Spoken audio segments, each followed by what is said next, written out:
seeing guys in their late teens, early 20s coming in here asking me for Viagra. And I said, what do you put that down to? And he said, it's what they're watching. Daniel Principe is a youth advocate and educator, championing young boys to become good men. Is porn dangerous? It definitely can be. This is your most important sexual organ. Like, what goes on up here affects how you experience desire, intimacy, pleasure. What do you think is the most unattractive thing in a man? And I asked the boys this, and they're like, it's got to do with his height, his money, what car he drives. What the women said unanimously: preventing suicide and preventing sexual assault. They're two things that I think, when men aren't healthy, contribute to both of those really tragic realities, and I care about both of them. Right, Daniel, welcome. Thank you so much for having me, Ryan. Good to be here. Thank you. Welcome back to Perth. So, look, you've done a lot of work with the youth lately, and you travel around the country, and you've spoken on the ground floor with, tens of thousands of particularly young men. Mm-hmm. Why do you do what you do? Yeah, it's always the ultimate question, isn't it? Like, why? What motivates us? What drives us? I think, like many of us, it's our own stories. It's our own wrestle. It's our own struggle. My own journey of making sense of what is it to be a man? What is it to be a good man, a real man in this world? And trying to unpick some of the things that haven't served me well in life. And then trying to, through great role models and influences, lots of reading, and let's be honest, lots of mistakes, try and actually be like, no, what would it be to be a man that I can be proud of, that contributes in the world in a way that I think aligns with being virtuous, and that's motivated it. I'm really passionate about addressing two things that I think are really, really heartbreaking realities in our society. And I think sometimes it gets kind of, you got to be either camp. And I'm like, no, I think we can care about both these issues, which is preventing suicide and preventing sexual assault. And you kind of think, are they related? And maybe they are, maybe they aren't. But they're two things that I think, when men aren't healthy, contribute to both of those really tragic realities. And I care about both of them. Definitely. And there is definitely, as you said, there are some, not always direct, there's some indirect relationship and correlation between them. Yeah. Do you feel the sexual assaults are on the rise? Look, people would say it's more reported. What the research is showing, and there's more sexual assault that is being reported to police. We've had a year-on-year increase every year for the last 11 years. Now, there could be lots of factors that are contributing to that, and more awareness. It's a lot of what people come to realize is that sometimes what's actually happened to them is sexual assault, and maybe they haven't known, they haven't had the tools, the language, the confidence, the support, and I guess the power structures around them to help them recognize what's happened. And I say that about both men and women I know and love and are part of my life as well. Yeah, definitely. And that's one of those things that the definition of sexual assault, like, is how I would view it, would be more what I guess they would say is more like obvious sexual assault, where it's you think, it's there was no consent, there's a clear breach, and whether there was some form of physical abuse associated with that. That's how I would look at it. That's obviously a component of it. Yeah. But what are some of the other things, I guess, that would be considered sexual? Because a lot of guys might be doing things and they'll be like, I haven't done anything. Like, it might be inappropriateness versus sexual assault. Yeah. And look, there's some fantastic definitions that are out there that really illuminate the clarity of what's sexual harassment and what's sexual assault. I think where we've perhaps strayed is like not realizing that, even inappropriate touching, these sorts of things, when there's power imbalances, when it's like assumed that maybe we've had sex before, so that means that's now a green light to always be up for it, and these sorts of things. And I think that's where it's like, well, hang on a minute, consent once doesn't mean always consent. And also that maybe I'm okay if we do these sexual activities, but now you're perhaps doing something that I'm not okay with, or you're kind of putting me in a situation where I don't know how to say no to that. Or a phenomenon of stealthing, which is where obviously someone removes a condom during sexual activity. That wasn't known as sexual assault, whereas that is now something that is acknowledged. Like, you've done that in a manipulative way, or you've done it to try and, get away with something. Yeah. Guys do it or women do it? Guys are doing it. Okay. Yeah. Why are they doing it? Yeah, why do you think? some people would argue because it feels better. But like, if you do that and someone's not agreed to that, and that puts, potentially in, heterosexual context, a woman in a vulnerable situation, so that's now in law, that we've seen legislation now acknowledge that. So yeah, there is some healthy progress in that. And for me, it's like, I'm certainly no legal scholar or expert here. I'm really interested in how does empathy, mutual respect, mutual pleasure, how does healthy communication influence our understandings of healthy sexual experiences, where intimacy, where we're able to talk about these things so that everybody is safe, enjoying what's happening, respected, and that for me is the conversation that I'm wanting to be part of, rather than just trying to lay down the law, actually saying, well, what would healthy sexual experiences look like in various different contexts? What are the tools? What are the attributes? What's the character? What are the kind of values we need to bring? The conversations we need to have that would enable that to be so. Yeah, definitely. And there's always like a bit of a fine line between, for example, things like flirting. Because flirting could be from one person. It could be one person, they could do it in a way that it's completely harmless. Someone else, they say the exact same thing. It's harassment. That's something that's, I think you just got to, which it comes back to communication. I think, because there's some things that I think they're a hard no, you just don't do. Yeah. And there's other things it's innuendo, and it's just, and I think people got to, that's where you got to, like, within your own experience in life, you got to know. But some people have such poor self-awareness, they don't. Well, I was going to say, that's more what I'm interested in talking about is the EQ. When schools ask me, Dan, if you had infinite resources, what would you do? And I say to them, like, yeah, I want to come in and talk about respectful relationships, championing healthy masculinity, all these sorts of things. But if I had infinite resources, like, how do we package like soft skills, EQ, for men especially? Like, I'm not saying women don't need that, but like in the domain I'm interested in and really passionate about is like, how do we equip that for young boys? Because I think if you're in tune, if you've got good soft skills, if you know how to communicate, if you understand your emotional state and can be in tune with another person, then you can instantly receive feedback. Like, is that well received? What's their body language saying? Are they uncomfortable? Whether that's at a conversation at at an event, or a conversation with your partner, or a conversation leading to the bedroom, you should be able to be in tune and respond to that, rather than just be on a single track mission. Absolutely. Where you're indifferent to this other person's experience. And my whole thing is like, how do we create a culture where we all care about the other, where we're really interested in like, how are they experiencing this situation? Because one of the things I say to boys is like, not only is that going to make you a better partner relationally, sexually, but like those same skills, and this is what I mean about packaging it, they translate well in business. They translate well in coaching, in leadership, in entrepreneurship. Like, if you're a person who's in tune and gets how to do interpersonal, like, that's going to set you up in every domain of life. Like, this is actually, what's in it for us is great, but it's even better for others too.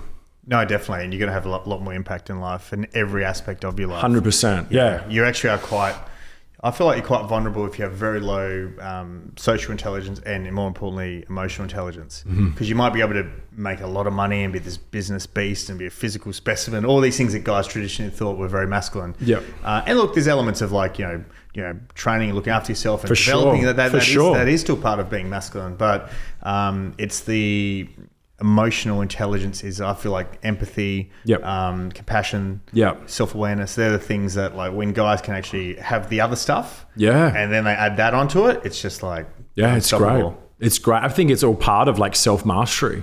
Definitely. And I think that's something in language that I'd love to see kind of cultivated again for men and boys. Like, that's a really good thing. That's a really good thing to aspire to. I certainly haven't worked it out. Like, I'm on the journey and trying to go, what does that look and feel like for me within my temperament, my personality, my particular interest, but what does it look like to be the healthiest version of me, that I respect who I am and how I show up in the world? And I think, that's where I'm like, how do we celebrate that? How do we champion that? How do we make sure that that is something that we value in our cultures and in our subcultures? And I think that's where adult men like play such an important role in demonstrating that for younger guys looking to get their cues of like, how do men treat one another? How do they treat women? These sorts of things. It's so difficult because most guys don't have very high emotional intelligence, like who are 40s, 50s. So like it's like they need so the new generation that they often can't even learn a lot of this off their. I'll let you say that in case we get in trouble. But look, guys,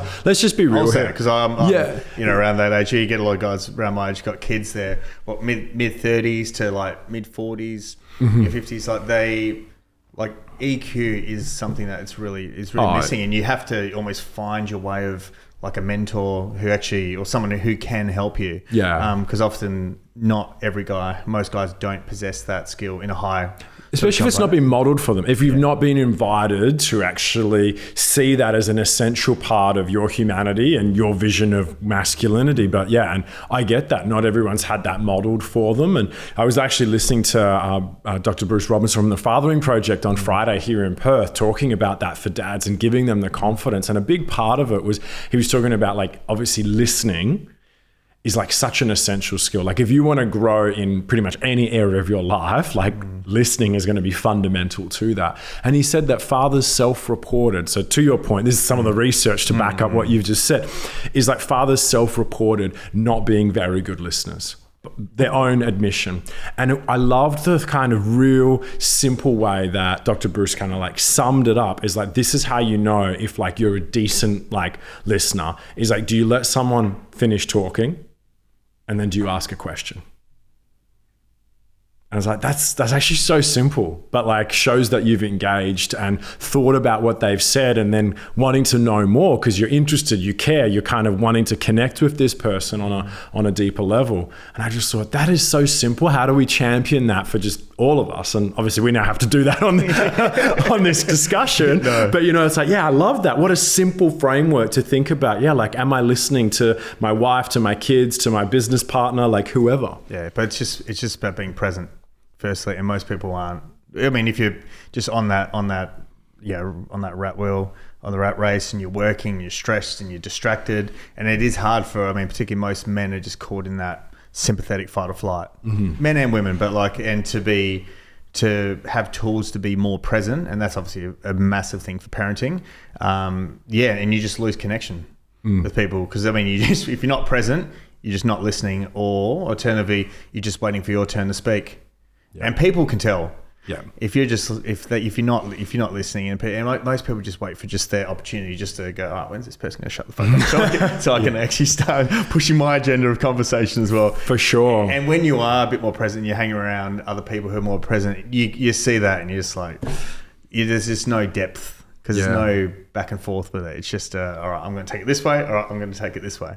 So who do young men look up to these days? It's a good question. Everyone's got a different view. I think we think it's worse than what it is, right? So obviously, at the tip of everyone's tongues is like these toxic influences and Andrew Tate, and like, yeah, for sure. I mean, that's on the way out, let's be honest. And, I'm not saying this to be, polemical or anything like that, but like, we have to talk about how this is shaping young boys, and the instant pushback you'll get when you delve into these topics is, but they do say some good things, some of these influencers out there. They sure do. Like I've listened to countless hours of Andrew Tate because I've had to in my line of work, and he says some good things, some things that you just can't disagree with, but that like if your mum said it, it's not cool, but if he says it, like it's now cool, like, or if your GP or your chiro says it, it's like, I'm not going to listen to you, but this guy says it, so I'm going to listen to him. But the recent research that I've been involved in with the E-Safety Commission is like young men's experiences online. And what's really positive is like they're a lot more critical of all sorts of influences, from social media itself to sexualized content to influencers. So I think sometimes there's a bit of this narrative in the news that I think not everybody being unfair here, but like that there's this overemphasis that all young boys are just sitting there listening to toxic influencers, just thinking how they can be, terrible humans in the world. And that is like not the truth. That's not the reality. Boys are trying to do their utmost to make sense of their experiences and make sense of themselves. And they are listening to a whole host of different influences, whole host of different ideas. And to be honest, a lot of it's more just entertainment based. I actually think the bigger worry is that they're listening to stuff that's not of that much substance, instead of self-improvement or how to get better at whatever their craft is or whatever their sport is or whatever their academic discipline that makes them come alive. And I think that's probably a bit of more of a worry, is how much timeless kind of nonsense, how much thoughtless nonsense is just being consumed online. And let's be honest, we're all guilty of that. No, definitely. Yeah. And I think the bigger question is like, people be like, we don't want boys liking this or liking that. And I think what we failed to do as a society for many reasons is actually have a compelling vision, something that's robust enough, a framework of what is a good human, what is a good man, so that boys and all of us can weigh up like this footballer or this teacher or this, influencer online and go, do they kind of align with the values and virtues that we say makes a decent human, not a perfect human, but just like a decent human. And I think what's happened is our society's like, oh, we don't like that, but we don't actually know, well, what's the good thing that we actually want boys to aspire to? And for me, in my work, that's why I always default back to character and virtue, because like being loving, courageous, just, empathetic, respectful, honorable, self-controlled, self-mastery, like that's always in vogue. Going after those things in your life is never, ever going to fail you. Definitely. How much of a problem is social media in schools? Oh, it's huge. I mean, it's crazy that we've had to get to this point where schools are like, education departments are like, yeah, maybe we shouldn't have phones like all day during school, like. And you're like, how do we have to get to 2024 to be like, that's not a good idea? Two stories I'll tell you, the worst and the best. Like, I was at a school in far north Queensland just a month ago, and one of the staff said to me that during lunch breaks and recess, you're trying to teach on so many levels, history, PE, like health, well-being, relationships, all this stuff. And he's like, and then during recess, students are watching violent porn. Some of them were gambling, and some of them watching like hardcore violent videos. Because again, that's just there. That's there at a click of a button. There's nothing that stops any person accessing that. And I'm like, if that is what you're trying to compete with, because let's be honest, like the amount of dopamine spike that you're getting from that kind of novel stimulus, and then the next maths teacher's got to like walk in and like, how do you pick it up from there? How do you compete? Algebra's just not how do you going to pick it up from there and compete with that? And so that's one of the hectic stories that I think, gives us context. A school principal out in regional Victoria said that they got these like pouches that kids had to put all their phones into. And he noticed this, that once that had been implemented in school, he noticed that there was less bullying, less fights, and shock horror, there was more play and laughter in the playground during the day. The very thing that we need young people, especially boys, to do is like play, move their bodies, be grounded in themselves. And what an extraordinary thing that the staff there noticed, like all of a sudden the playground's alive again rather than just. Exactly right.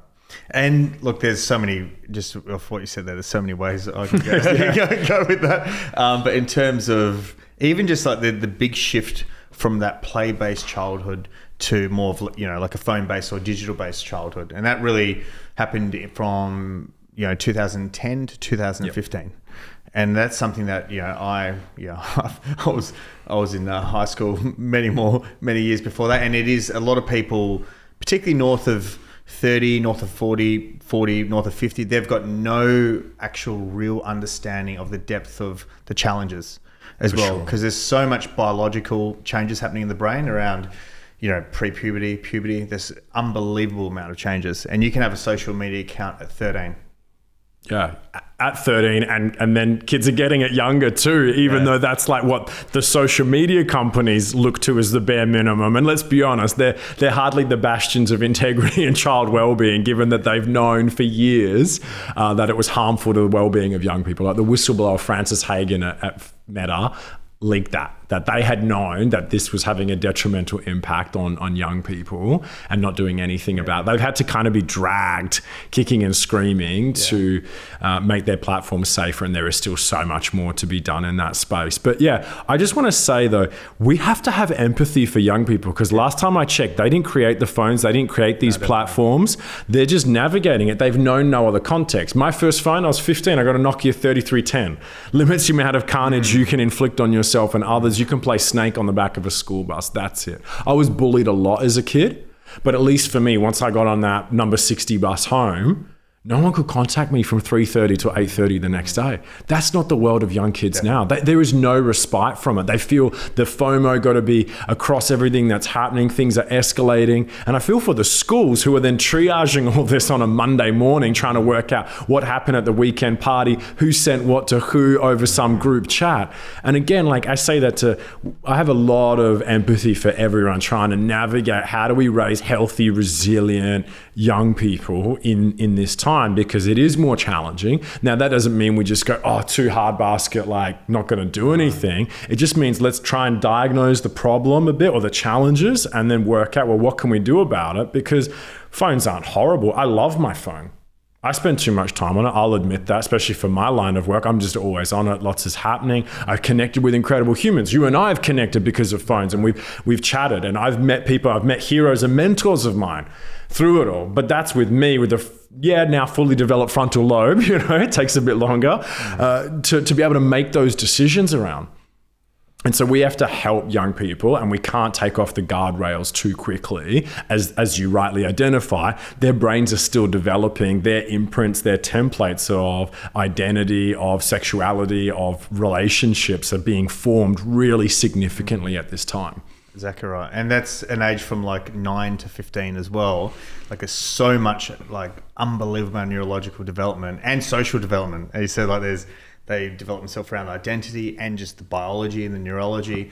And that's an age where a lot of parents just, once they get to like near 7 or 8, they're pretty good. They're pretty good. Like we keep an eye on them when they're real young. They're fed. Yeah, they're fed. They're pretty good. They're 9. They're just keeping themselves busy. And often that's something I'm so grateful. I went through a generation, as you were saying, where like, the flip phones only came out when I was 17 as well. So I was well past 21 before any even social media. And that's where a lot of neurological development's pretty much complete by roughly 21. And we do have to have like a lot of empathy that the kids, everyone goes, kids and their phones. Like, look at fucking adults and their phones. Oh, totally. Look at me and my phone. I look at my phone. So a week ago, might have been subconsciously that I knew that we'll go to have a chat, and I review a lot of aspects of my life and where I want to improve. One of my things, I was like, man, my phone use is actually a problem. Like I've got a lot of shit on my plate. I'm trying to do a lot of things, and it's actually robbing me from my goals I'm trying to achieve in terms of the amount of time I'm spending. Not like the phone's a bad thing. Phone, as I said, is essential, but robbing me, it's obviously robbing you from your creativity, how present you are, your relationships. Because you just talk to people, then you're less likely, when you've got a lot on, you're less likely to go and catch up with them and do different things because you're just like, fuck man, I'm so busy. Yeah. But if you remove that, you're like, oh shit, we're craving human connection, these sort of things. And like, I look at myself at my age and go, man, and I understand how all this works, and I still, and it's still, as you know yourself, and it's still an issue. Can you imagine what it's like for kids? Totally, and they've known no different, and it's the adults who have handed them to them. And it's interesting. So I have a habit tracker, and what I notice for me seems a bit counterintuitive, but I just got to be honest. It's not just talking facts and figures. It's like, let's be real about ourselves. As you said, you realize that there was an integrity gap there between, what I'm saying I'm about, the goals I want to go after, and then how I'm spending my time. And one of my habit trackers is like, have I spent more than 20 minutes mindless scrolling in a day? And what I found is actually when I was doing all my positive goals, like I was like, I had ticked all the boxes of the things that I was like, I want to do this on social media. I want to do this for my work. This is I need to press this forward. I need to email these people. And like, I actually realized I was coping and soothing by like, I've had a productive day. And so now I'm going to scroll mindlessly.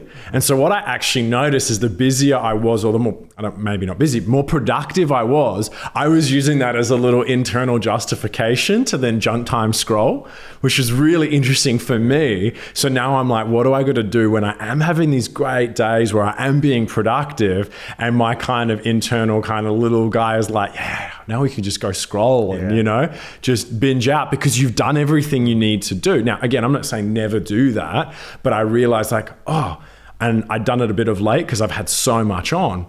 And I realized, what I haven't done as much is like mindfulness, haven't centered myself as much, and I have not read as much.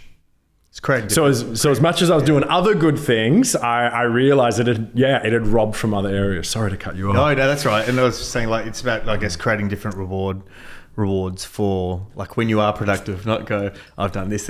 All right, now I get to fucking my dirty little dark binge I get to go Totally. into. But also, yeah, like it's one of those things, it's but also having healthy boundaries. Do you have anything on your phone that tracks or gives you notifications once you've spent 20 minutes? Definitely. You do, all of that. Yeah, you got to automate things. What's so hard is when it's work related, as I'm sure you get. Like I'm just a one-man band. So like I'm getting inquiries and I'm trying to triage them all through my website. But you know, people message you on Facebook, they message you on LinkedIn, they message you on Instagram about, hey, you know, can you come and speak at our school or org? And that's great. And then all of a sudden you're like, I'm there to respond to an inquiry. And then I'm like, because you literally just took the words out of my mouth. I'm the same, and we can quite often just bullshit ourselves that like we're doing it for work and that. But I'm pretty sure even if you allocated, 1 hour of time per day, to whatever, like 3 20-minute blocks to get back to everyone, like not in the first hour of the day, not in the last hour of the day, but even if it's like 60 minutes a day,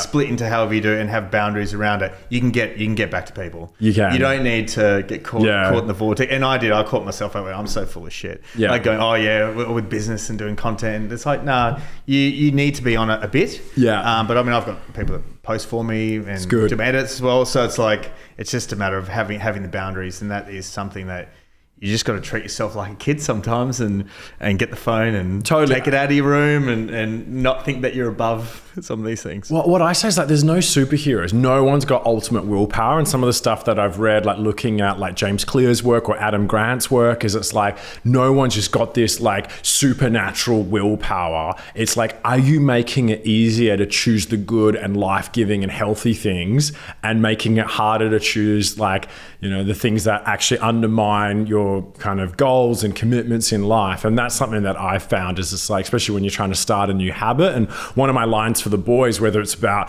spending too much time on any kind of media, but especially social media and sexual media, like, or gaming, is it's just like, I say to them, like, no free dopamine. You got to go work for your dopamine. You got to go get healthy hits of dopamine. And you're not going to do that if you just leave your external environment exactly the same. Like, you got to structure like where your fitness gear is, or where you're kind of like, is your study set up to get your work done, or have you put your musical instruments there that you want to rehearse and practice on? And like, are you structuring your life, your time in such a way? Are you getting enough sleep?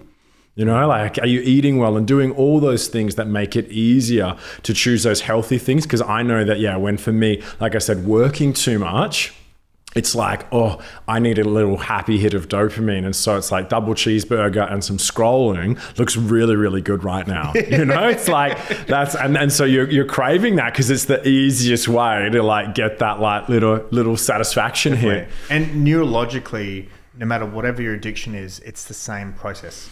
I mean, the response is different. Obviously, things like porn's is much higher. Things like meth. Of course, like coke, obviously different to food. Yeah. Sex is different. Like they have different spikes, and the more dramatic the spike is, obviously the downfall is going to be more dramatic as well. Yeah. And as you said, you got to earn your dopamine. Is probably the main thing.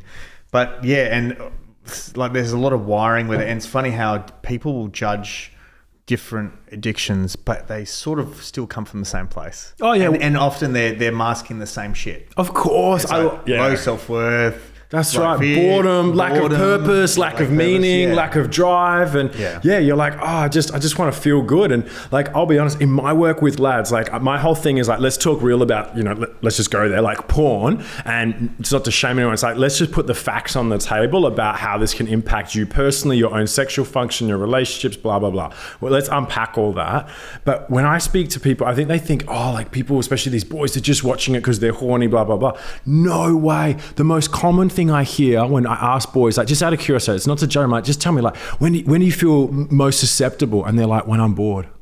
I remember speaking at this organization in Melbourne and had a line of 14, 15-year-old boys like out the door telling me afterwards to be real with me. And they all just said, I'm bored, I'm bored, I'm bored, I'm bored, I'm bored. And they were just like, this is just the easiest, quickest way to cope and soothe. It was like, I need a happy hit. I'm feeling low mood. And this is a way to do that.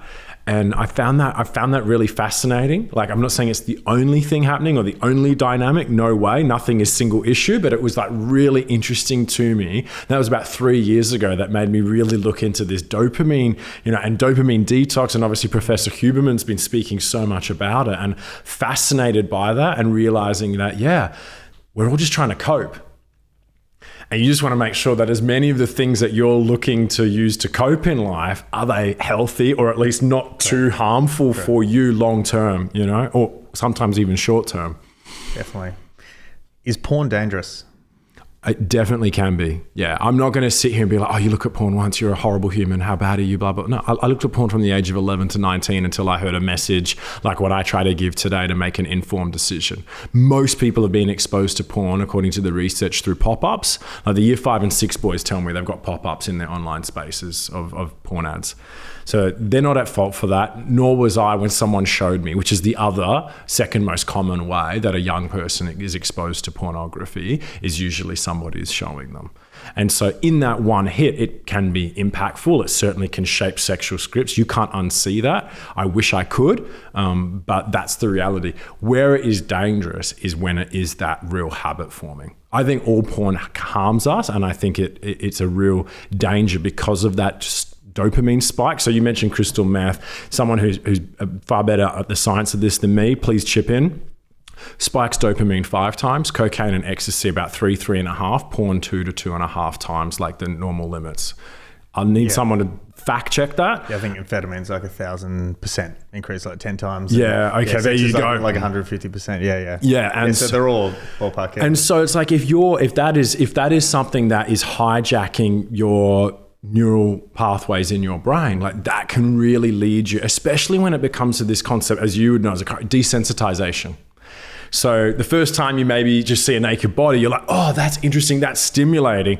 And then you finding yourself over time, like, I need more and more of a rush. I need something harder, to get me that same dopamine hit that I had that first time I looked at something sexually stimulating. And that for me is the biggest danger. And like, how do we not go that way? And something that you may find fascinating. I don't know if any bloke has said this to you, but one of my friends was in Time magazine and Rolling Stone because he was the first young man that went real public saying, I've got erectile dysfunction and I don't know why. He was 20. And that journey of once you rule out performance anxiety, medications, hormonal imbalances, and mental health issues, there's no real reason a young 20-year-old would have that. And that's something that I'm seeing more that I think I've heard mostly from the partners of men, whether that's women or gay men, saying, I thought it was me, my partner's not into me enough, but they just can't get it up, or they're not enjoying sex. And I always say, like, guys, this is your most important sexual organ. Like, what goes on up here affects how you experience desire, intimacy, pleasure. And so that's something that I've become more interested in. And where it went full circle was over the summer, I went back and visited my family GP here in Perth. I haven't seen him in like over 10, 15 years, but he found out what I did for work. And so there was clearly a reason like why that came up in conversation. And I went there and I said, Doc, like that's down in Salisbury Medical Group, Dr. Baum. And I said, like, what are you seeing in your clinic? And he said to me, I'm seeing guys in their late teens, early 20s coming in here asking me for Viagra. And I said, what do you put that down to? And he said, it's what they're watching. He's like, it's like the real thing can't compete because they're getting so much stimulation through screens, through pixels. And like, this shouldn't be controversial to say, but like, guys, sex is an embodied experience, like it's skin on skin, human to human. Like that's what makes it so incredible. And so seeing that now and seeing now more advertisements targeted towards young men in that space. Again, I'm not saying it's a single issue. It's not just porn. But we have to ask the question, like, what is it teaching us? How is it shaping us in our minds, but also in our actual brains? Do you think there's a healthy amount to watch or a healthy type to watch? No, I don't subscribe to that. I understand some people do, but yeah, I definitely am of the opinion that all of it at the end of the day can start you on that steady, slippery slope where you need more and more of it to maintain that same arousal hit. And so, yeah, that's definitely, what I would look at, and how it reinforces, especially within a heterosexual context, some pretty negative ideas about women, about women's pleasure, women's role, because so much of it, not all of it, but so much of it does trend towards violence. And so some of the stats are that up to like 97% of the violent pornography, the violence is directed towards women. And they're shown like to be acting as if they're okay with that. And like, you have to wonder like what that is teaching boys who maybe don't know that's real. This is what the academics call their first sexual scripts. Like if that's how you actually think sex occurs, and it's like, well, this is staged, real things happening to real people, but it's staged, and you don't know what is actually pleasurable, and you're thinking, oh, this is what sex looks like. This is normality. That's right. And, you know, for young boys, that's where we're seeing that is leaving them quite vulnerable to having some really, really unhealthy ideas about sex because they've not known any different. But surely there's a lot of young girls that are starting to watch porn now as well. Totally. So stats on that, 20% of boys are consuming porn every single day and 1 to 3% of girls. And that was polls taken, published. The research was published this year, but that was pre-COVID. The encouraging sign for me is that recent report on boys and their online experiences. They're becoming more critical of pornography. They're realizing it's not a healthy sex educator. And when you read the anecdotal experiences of the boys in there, what was so encouraging is them realizing this is something, yes, we've been exposed to, but we recognize is not really helping us to make healthy decisions around sex, consent, respect, our ideas about men, our ideas about women. And that's where I'm encouraged by that. And I think we have to have a lot of grace for people because we all can know maybe what's right for us. So a lot of younger people are more critical of porn now, and that's what this research is showing. But given it acts like a drug, just because you know something's harmful doesn't mean you just instantly stop using something to cope and soothe. And that's why for me, it's like can't be shame-based. We've got to talk facts, but we actually got to connect with actual humans. And as you said, like, why are we coping? Why are we soothing? Like, what's that actually about? And just be really honest about it. And that's why I tell my story openly and honestly, because it's like, hey, this is just something that we've all had to navigate. And so I'm really encouraged by those trends, which I think are really promising for young people. But then I think it does come back to all the things that we started talking about to do with EQ, relationships, healthier visions of masculinity, how we help young men with soft skills, how we can give them purpose and meaning, because porn's just one of the many things that you can cope and soothe with in life. Definitely. And like talking about soft skills as well, that's something that when you're seeking porn too much, you get the gratification without actually having to go through communicating to someone. I love this chat. Talk to her go bar, there. Get rejected. Totally. Your mates laugh at her. Your mates laugh at you. And then you learn nuances of communicating to people and play and flirting. And there's so much to that, and that's the fact that even if eventually you end up with someone, you've had to earn that. There's still a form of dopamine that you've had to go and actually earn it, and either get rejected or potentially get rejected. And there's this connection that you have with someone, and the more and more you do that, I mean, that helps your soft skills as a person and confidence. And confidence. Yeah. I love this. I rarely get to talk about this, so I'm just so stoked you bring that up because people write that it's like there is no risk. So it's like with porn, it's like, oh yeah, if I go out, like I may be rejected or not, like, or I might have to, like woo a person, and it's like, that's part of, the wonderful experience that we've all as humans been doing for thousands of years.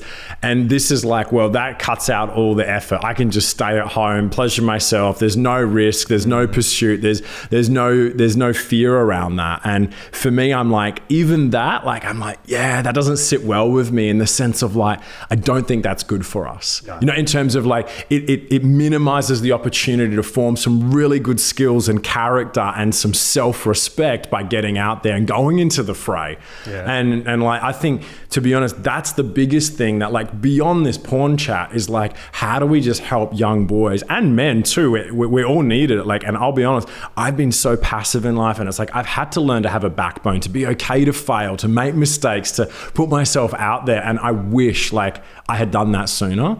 And I wish I'd had people help me and show me how to do that and to develop that confidence by going out there and taking risks and doing that. And this is one area where I see we are robbing ourselves of that. Do you know what's so fascinating is there's this stat that I have in my talks that shows that we're actually having less sex. So 18 to 30-year-olds in the US, like the graph, if you can see it, is like men, like since 2008, like are having less sex. Women, it's like a steady increase in terms of those who are having like no sex at all. And so it's really interesting that in this culture that I think is not controversial to say pretty sexualized, like everything's got an Urban Dictionary definition. And yet the research shows that we're having less sex than our grandparents. On the macro, yeah, definitely. Yeah. But the thing is the guys at the top of the pecking order, they're almost taking all the options for a lot of it, because a lot of the guy, there's so many layers. I love this. There's so many layers. Fascinating, hey. It's almost like before in our grandfather's day, a regular guy. Well, a lot of it's all conditioning from social media and validation. That what normal, what a baseline guy should bring to the table. Sure. Because what is baseline on social media is not actually statistically baseline. Sure. Yeah. You know what I mean? It's very unrealistic, and that's like a top echelon of people, and you can't expect every guy to be in the top 1, 2, 3%. All you can do is like expect them to be the best that they can be. That's right, and that's all you can expect. And I think there's just unrealistic expectations, and then that's creating shit behavior by guys, which creates this mess. It is a mess out mess there. Of the dating market that that top few percent get to go. All right, we'll have all the options, and then the other guys, a lot of them just they give up. Yeah. And the thing is, they don't need this. So I feel very passionate about young guys as well, because a lot of it, like, it takes years to develop as a guy.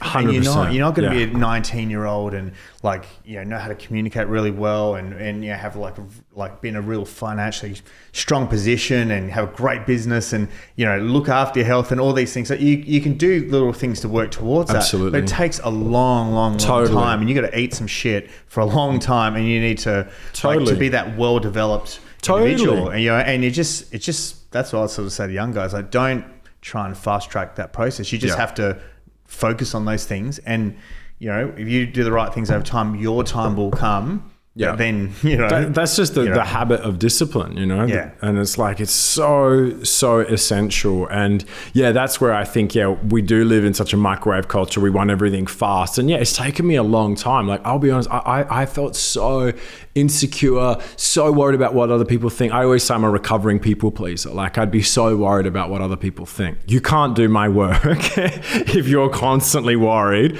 about what everybody's thinking about you.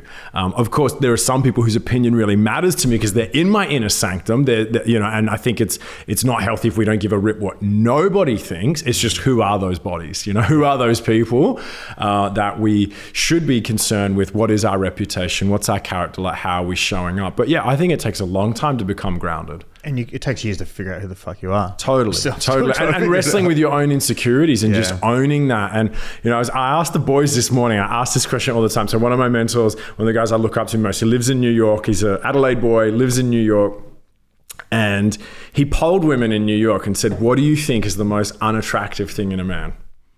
And I asked the boys this, and they're like, how much money he's got, how tall he is he unattractive? Most unattractive thing. And they're thinking it's got to do with his height, his money, what car he drives, blah, blah, blah, all this sort of stuff. And we go around the audience, and it's interesting hearing. And again, maybe this is just, for New York, I'd be curious to hear your listeners if they resonate with this, like the women. And what the women said unanimously, in different ways, because there's different words to capture this particular word, but they said it was apathy. The fact that the guys didn't care and they were passive about not caring. Like, they didn't care about themselves. They didn't have vision. They didn't have drive. They didn't care about their relationships, their, pursuit of anything. They said that for them was just like something that was like a total deal breaker. Like, not having that commitment to show up. And I think in our culture for boys, we've kind of either told them that they just have to be so passive, and we've kind of, taken that away from them and not given them something to strive for. Or we think that the alternative is this like dominant guy, this alpha, this putting everybody in their place and controlling, ruling the roost kind of guy. And that's also not healthy either, because he's usually not got healthy relationships. He doesn't have a degree of intimacy and security in himself. Hence, he's doing all this stuff to compensate.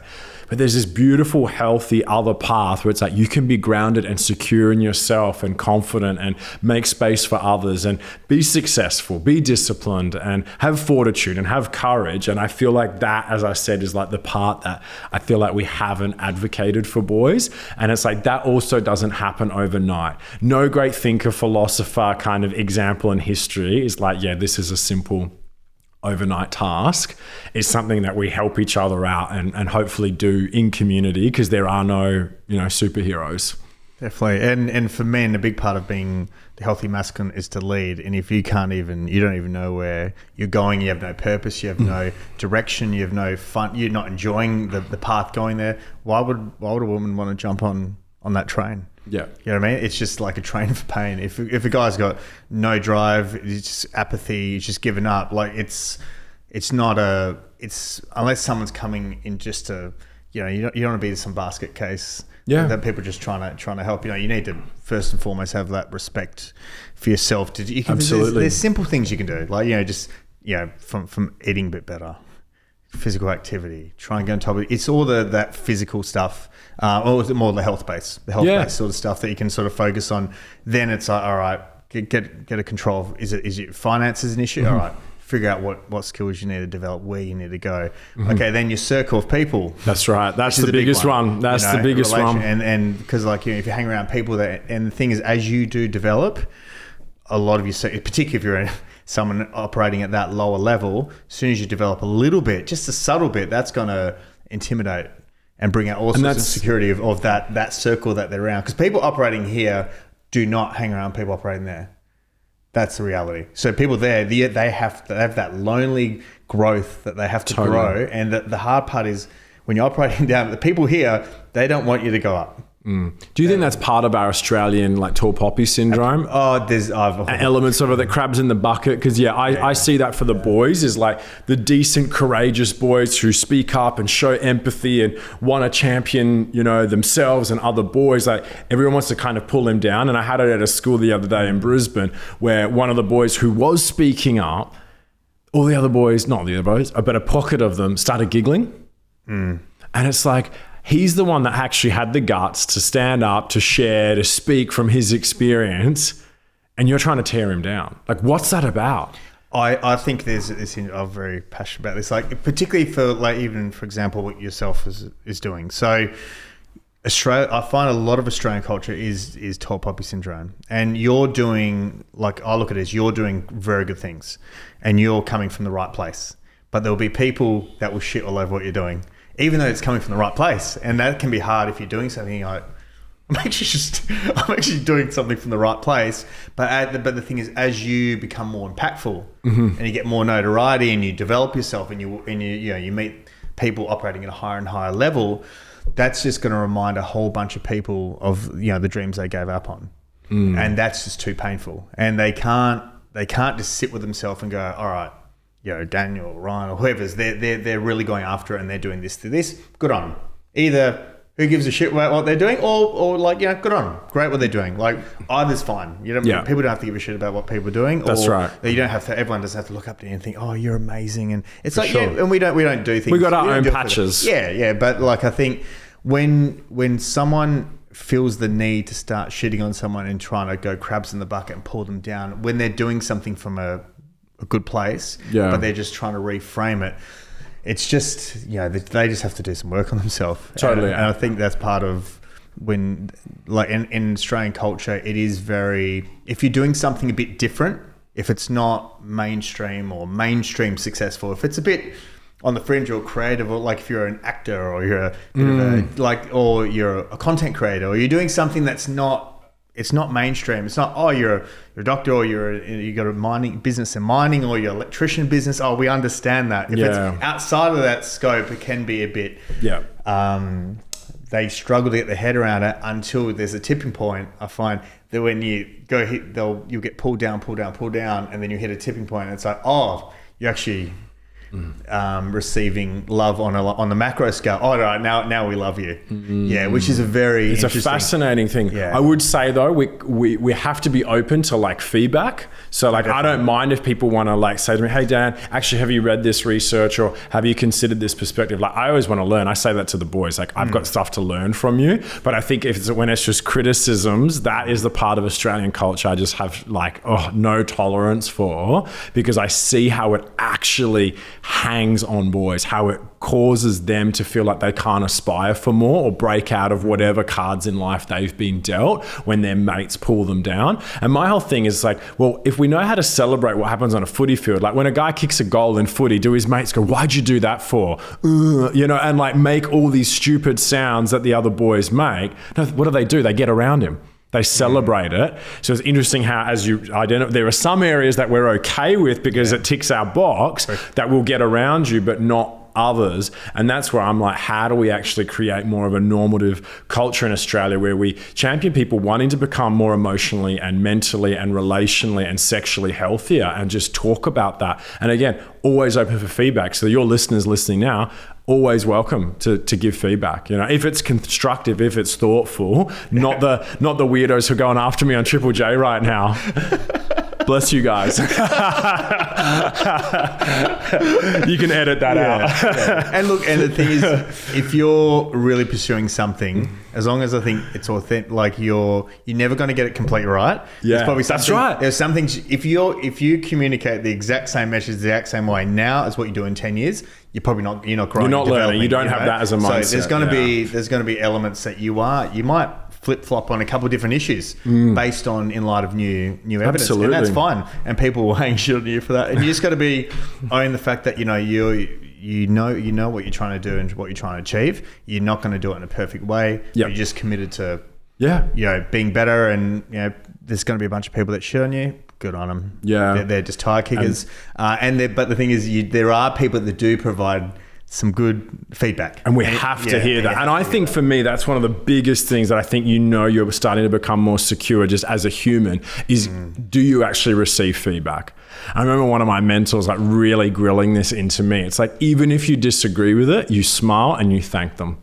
Like before you even you just go, thank you for taking the time to let me know. Like don't react, just thank them. Go and process it.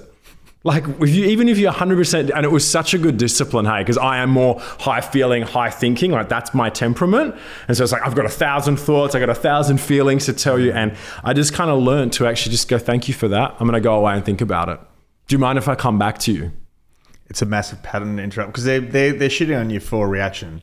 If you don't give them a reaction. And so that's why it's like, I do that. But I would say to people, and I say to the boys, like, choose your friends wisely. Make it easier to be your best self. With this particular dynamic that I think we do fight against here in Australia is like, if you choose your friends wisely, then it shouldn't be so hard for you to go after the types of things in life that matter to you, that are meaningful, that are healthy, because they should be for that. They should be for you trying to become a better father, a better brother, better husband, better partner, better businessman, better leader, better communicator. Like they should be for that and want that for you in life. And so I think we sometimes make it harder for ourselves because of what feels familiar. But as you know, and I'm sure you've said it 1,000 times, like growth is getting out of our comfort zone, Definitely. and getting comfortable with being uncomfortable.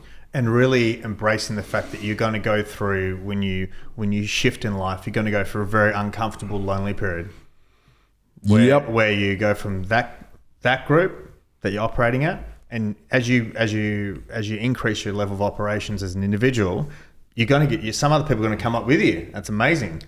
Others aren't. That's okay. Yeah. It's your role to, first and foremost, pull yourself up. If you pull others up, fantastic. Not everyone's going to. Not everyone wants to come on the journey, but you got to treat them with respect and care and wish them well. And I think something we need to do better as a society is like, some things are just for a season. You don't need to slander that ex or slander your old mate or tell them blah blah blah. You just got to manage you and live honorably, and whoever's there for the ride. And I think for me, look, it's one of those things that is sometimes difficult. Is like, how do you cultivate new and healthier friendships. For me, it was easy because I've moved around Australia. I've traveled a lot, and it's given me the opportunity to break free of just, this idea of, well, these were my friends in, uni or high school, and I have to be friends with them forever and ever. And like, you want good for people, and some people play a role in your life for a season, but I think that is something that is helpful. And then looking at, who those people actually are. And I think it's one of the biggest, investments we can make is who those people actually are. They'll tell you more about where your future is going to go more than anything. And I think people from big cities or people who travel a lot, they're a lot more flexible with that sort of thing. I think someone who's from a smaller town can get trapped into the trappings of... I'll let you say that, so it's not me. Yes, I agree. More so. It's true. Not that they're like things right or wrong, but like they have less adaptability to... Because there's less people. Yeah. When there's way more people and you're used to more progressive, bigger cities, people move more, they change more. And you got to sink or swim because you kind of don't have the same comforts and safety mechanisms to default to. Yeah. And I want to speak to that in a more real way because I never want something to be like, oh, I moved and therefore like, oh, how good am I? No way. Before I left... There's no correlation between that. But like I know that, but it's like 6 years ago, I was living in Perth. I was working a job. I hated. I felt really miserable and had been betrayed by a friend. And I was going to therapy, and my therapist one day said, Dan, I actually think you have depression. And it was kind of a bittersweet thing to hear that. It was like helpful in one sense because you're like, that's why I just feel like I'm so disconnected in life. Like I would rock up to all the things I was doing. I was going to work, I was training, I was seeing family, I was seeing friends, but I just felt like I wasn't fully there. Like I wasn't fully animated. And it was hard because it's like, oh, really? Like, but I'm doing all these things and, blah, blah, blah. And for me, it was an opportunity, and that was where I was grateful to, once I started to find again a love for things that mattered to me, I then had an opportunity to take a job in Sydney and move. And I think for me, the reason I'm bringing that up is my life looked very, very different 6 years ago. It couldn't look any more different than it is right now. And I had to go through some real heartache and prove myself to myself and kind of not pull myself up by my own bootstraps, because no one does. We do it in community. We have people that get around us and support us. But I definitely had to sit with the fact that I hadn't showed up in life in ways, and I wasn't able to give expression to the things that mattered to me. And whilst there were, yes, circumstances and things external, there were definitely things internal that for me, I needed to take responsibility for. I needed to get healthier. I needed to own. Not to say that therefore it was my fault I wasn't mentally well, but to then start to do some things and give expression to things that would see me come alive. And a big part of that, once I felt like I was back on my feet again, I took the first kind of risk to then move and recreate and explore and continue to give expression to things. And I think, I'm not saying that's the antidote for everyone. I think for me, it was more about grounding in myself, owning some stuff, and actually starting to do the things that made me come alive and made me feel like me. How would you communicate that to a young guy? Yeah, it's one of the things that I say to them. And again, if you're always trying to find, how do you craft a message? I sit here, I yap too much, and you're still thinking, how do I do this well? How do I communicate a message? And one of the things I say to them is, guys, I don't have a magic wand that I can wave so that we can be immune from pain, grief, loss, tragedy, disappointment, rejection. No one can spare us from that in life. It doesn't matter how rich you are, how powerful you are. Every single one of us is human and will go through that and the experiences of that in life. I think the biggest thing for me is who you are in those moments. And we don't always show up as best as we probably could in those tough times. And in some of my darker moments, you have friends who want to bring around alcohol or encourage you to go out and hook up with people. And you're like, no, that's actually not what's going to bring me health and fulfillment. And right now, I get that you're trying to help me out, but that's actually not what I need to do in this moment. And for me, it's in those moments, do you act according to your principles? Do you actually, not perfectly, but as best as you can in those really tough moments, live according to who you say you want to be? And for me, that feeling, which I had missed out on in so much in life because I was so passive, I was such a people pleaser, I didn't know who I was or what I was about. When I first tasted that for the first time, which happened way later in life than I'd like to admit, it was probably my late 20s, like 29. That feeling was such an incredible, affirming feeling of self-respect that I was like, gosh, I wish I'd tasted this sooner. And I say to boys, like, I can't give you that. I wish I could bottle that feeling. I wish I could give that away here, there, and everywhere of what it's like to be true to your principles and what's right, even when it's really, really tough. And for me, that's happened especially around breakups and perhaps in instances, and one in particular that I won't go into details out of respect for the other person, where it was the hardest, worst thing I've ever gone through. And I had people suggesting all sorts of self-destructive things as a way to cope. Yeah. And I didn't. And I just owned it and sat in it and wrote this person a letter wishing them well and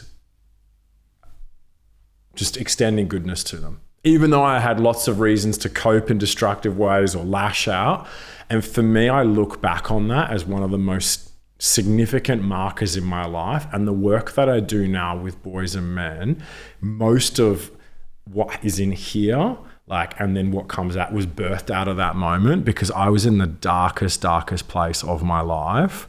And I had people around me that helped me choose good things and to act in a way that in 1 week and in 1 year and in 10 years, I'm going to look back on with respect for myself and how I acted. And that for me is like, how do we translate that in a way in the small and in the big moments of life that we would look back on a way that we really respect how we handled something? Definitely. And even it's funny how you say, you wish you had that early at 28. I wish. Man, you've got,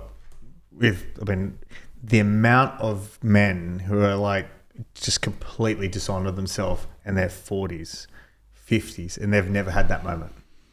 You had it at 28, at least, you know what I mean? Mm-hmm. Like the amount of people and they don't get that moment until they get divorced. Yep. Their wife leads them. And then they've just lived a whole life that was just inauthentic to themselves. Mm-hmm. And just they never felt that until then they go through that pain, and then they've got to deal with this whole amount of collateral damage before their journey starts. That might be at 35, 53, sure, whenever it is. So it's one of those things. I guess I've had some big things in my life that have shifted different aspects of my life in different ways.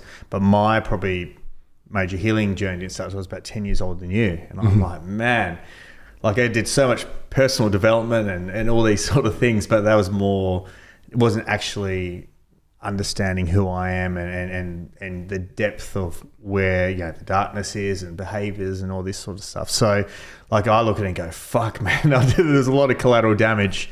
That's right. A lot of collateral damage in those 10 years. I was like, man, I wish I made that decision. And I took about 3 to 4 years from going, I probably should start to do some work with someone to actually doing some work with someone. Yep. And in that time, there's more and more collateral damage. And then it's the greatest thing that you can do when you make that decision. Totally. You know what I mean? And I guess it's just when you see other people who are going through that, and once you've made that shift, you can identify who you go, they actually really need that support, and beyond even just young guys, just everyone. People, we all people need in it. general. And you sort of see it and you go, shit, they're really starting to lose who they are in the process of building a career, their family, and they just and in doing that, eventually they'll just lose self-respect and their other people around them. So I'm glad at least you hit that at 28, man. And it's not just a one and done either. There's going to be, and since then I've had my moments, but that for me was such a line in the sand, because I remember then having a hard time at work or a hard time with a family member. And you're like, I know what I'm capable of, and I know what it's like to get out of a really hard situation. And I know for me, one of my former bosses was ex-SAS, right?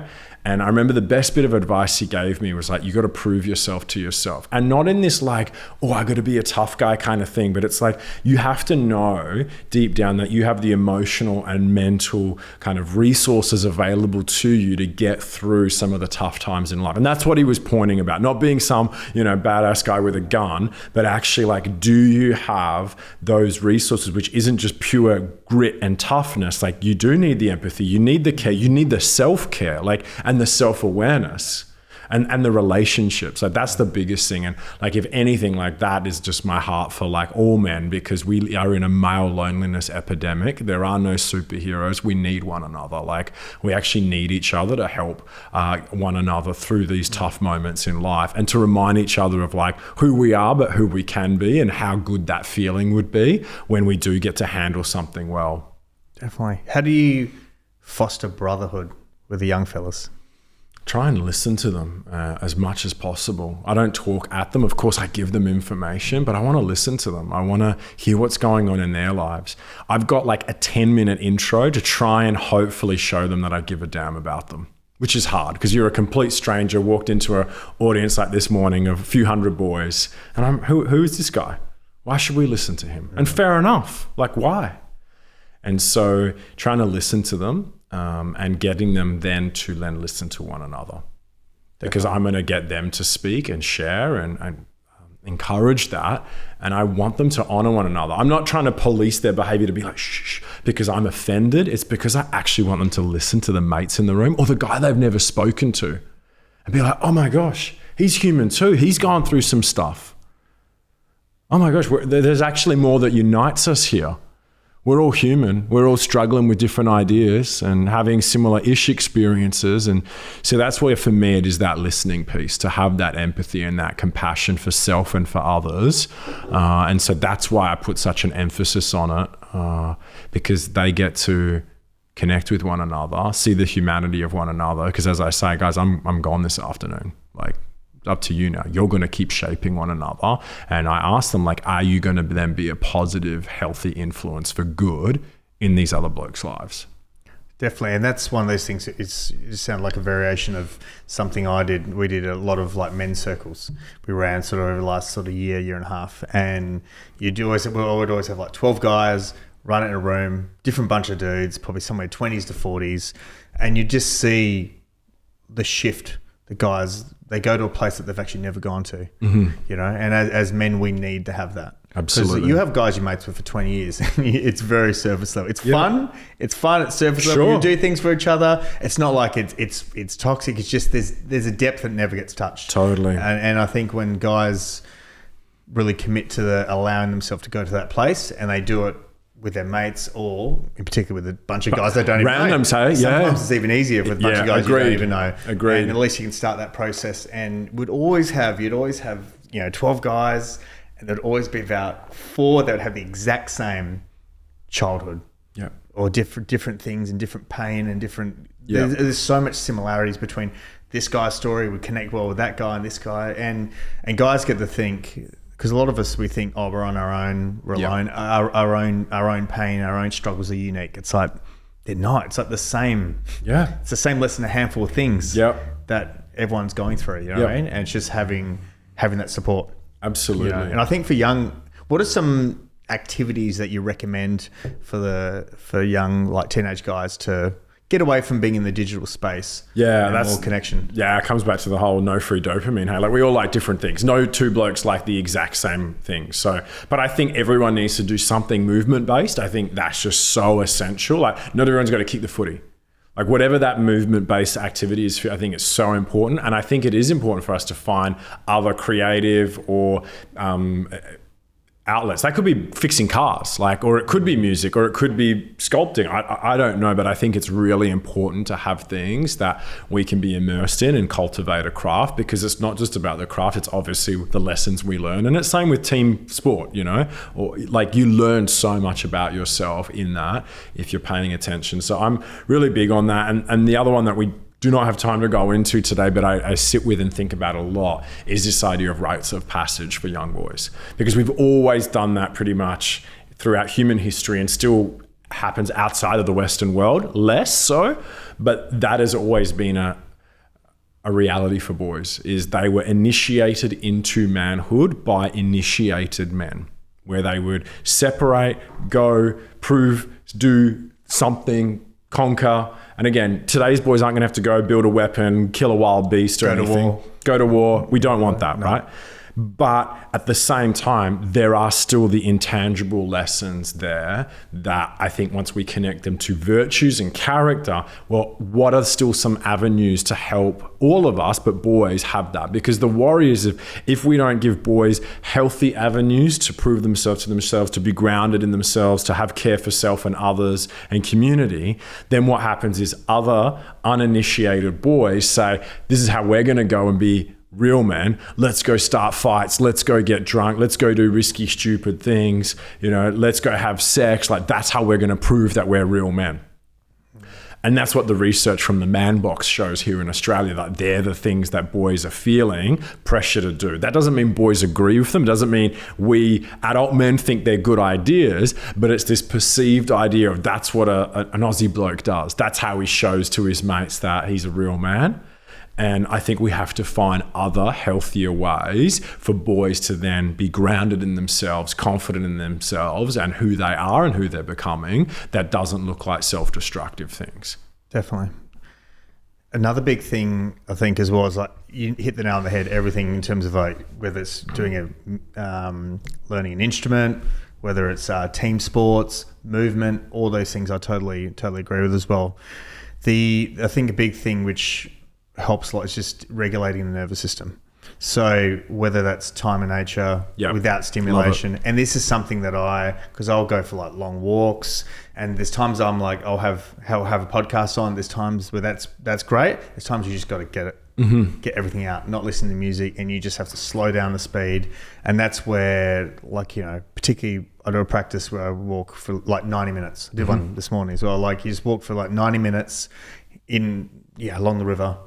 And in that time, the amount of profound things that come to me in that time, because my brain is, I'm very ADHD, a lot of things going on, high intensity, like juggling a lot of shit. So like I'm very, my nervous system, that's my main thing I have to always regulate, is make sure that's in check. Great point. Yeah. So for me, that's like a weekly practice I've got to do.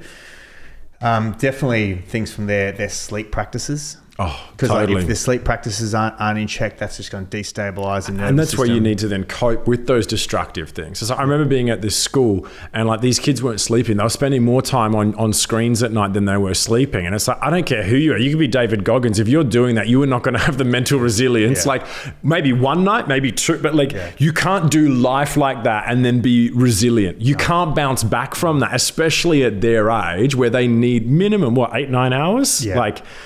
And so, that for me, like, as you said, it is those other practices and that overall well-being, which I think is grounding. And we have to find ways to do that. We got to model it. And I think also give them that sense of security away from their devices. Definitely. And I think it starts with, schools and the parents. Yeah. As well. And I mean, you can only control what you can control. That's right. But the schools, I already feel strongly there's a lot of things they can implement. I feel no phones during schools. Yeah. That should have been a done thing. No social media before 16 probably should be a thing. Yeah, I mean, that's obviously a worldwide campaign right now, which is exciting to see that. It's not saying we're getting rid of it. It's not saying we're never going to use it. It's just like, surely, a delay would be helpful. And if we all buy in, then the parents who do make those really reasonable and wise decisions aren't seen as like the baddies or weirdos, because they're like, nah, the research shows this is not good for kids' well-being. Like, I think obviously we were talking about maybe before, like Jonathan Haidt's research, like showing that like the longer you delay smartphones, and his book, The Anxious Generation, talks about this. Yeah.